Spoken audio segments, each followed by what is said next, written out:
निवडणुकीचा हंगाम जवळ आलाय, त्यामुळे आता कार्यकर्त्यांना आकर्षित करण्याकरता वेगवेगळ्या कृत्या लढवल्या जात आहेत। नवी मुंबई राष्ट्रवादीच्या अल्पसंख्याक मेळाव्यात दादांच्या बिर्याणीची चर्चा जास्त आहे, कारण या मेळाव्याकरता तब्बल 15,000 लोकांना पुरेल एवढी बिर्याणी तयार करण्यात आलेली आहे।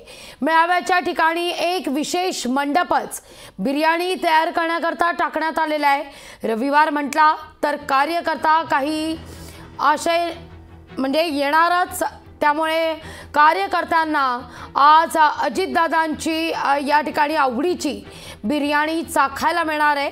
15,000 लोकांना पुरेल एवढी बिर्याणी त्या ठिकाणी तयार करण्यात आलेली आहे। आता किमान बिर्याणीसाठी तरी कार्यकर्ते गर्दी करतील का, हे आता पाहावं लागेल। निवडणुकीच्या तोंडावर राजकीय पक्षांकडून कार्यकर्त्यांना आकर्षित करण्याकरता वेगवेगळ्या आयडिया लढवल्या जात असताना आता या ठिकाणी नवी मुंबईतल्या या सगळ्या राष्ट्रवादी काँग्रेसच्या मेळाव्यामध्ये बिर्याणीचा बेत आखला जातोय। याविषयी बोलण्याकरता महेश तपासेजी सुद्धा आपल्या सोबत जोडले गेलेले आहेत। काय पहिली प्रतिक्रिया या सगळ्या संदर्भात? कोणाला कुठे मेळावा घ्यायचा ज्याचा त्याचा तो अधिकार आहे। आम्ही देखील आमच्या पक्षाच्या नेत्यांच्या सोबत वेगवेगळे मेळावे घेत आहोत, परंतु महाराष्ट्राची जनता ही सुज्ञ आहे। महाराष्ट्राच्या जनतेला पूर्णपणे माहिती आहे की लोकसभेमध्ये आणि विधानसभेमध्ये काय करायचं। अशा प्रकारचा एक सर्वे देखील मध्यंतरीच्या काळामध्ये आला। ज्यांच्या मनामध्ये पाप दडले त्यांना स्पष्टीकरण द्यायचं। आमचं मन मोकळं आहे, आमचं मन क्लिअर आहे। आम्ही आमच्या महाविकास आघाडीच्या संदर्भातली भूमिका लोकांमध्ये मांडत राहिलेलो।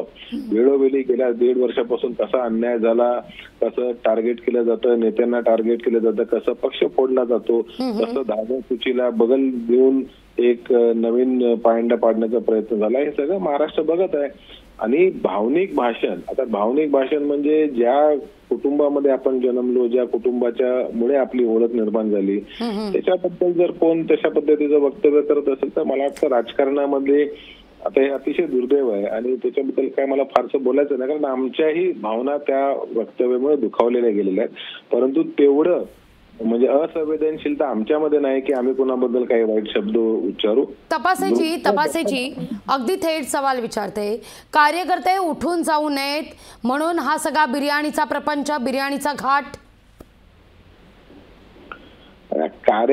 कार्यकर्ते उठून जाऊ नये कारण कार्यकर्ते पकडून आणलेले आहेत। इथे कार्यकर्ते प्रेमाने येत आहेत, त्याच्या हा दोघां गोष्टीतला फरक आहे ना। शेवटी एखाद्या दुसऱ्याने बांधलेल्या घरामध्ये जाऊन संसार थाटायचा आणि स्वतः घर निर्माण करायचं, या दोन गोष्टीमध्ये फरक आहे।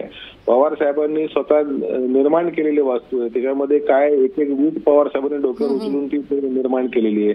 दुसऱ्यांनी थेट घरावरच ताबा घेऊन स्वतःचा अधिकार दाखवला, त्याच्यामुळे तिकडे लोकांना शेवटी बसवताना, लोकांना कम्फर्टेबल करताना विश्वास द्यावा लागतो, आपुलकी द्यावी लागते, प्रेम द्यावे। अगदी तपासेजी, निश्चित धन्यवाद आमच्याशी संवाद साधला त्याबद्दल। लोकशाही मराठी ऐका, पहा, जागरूक रहा।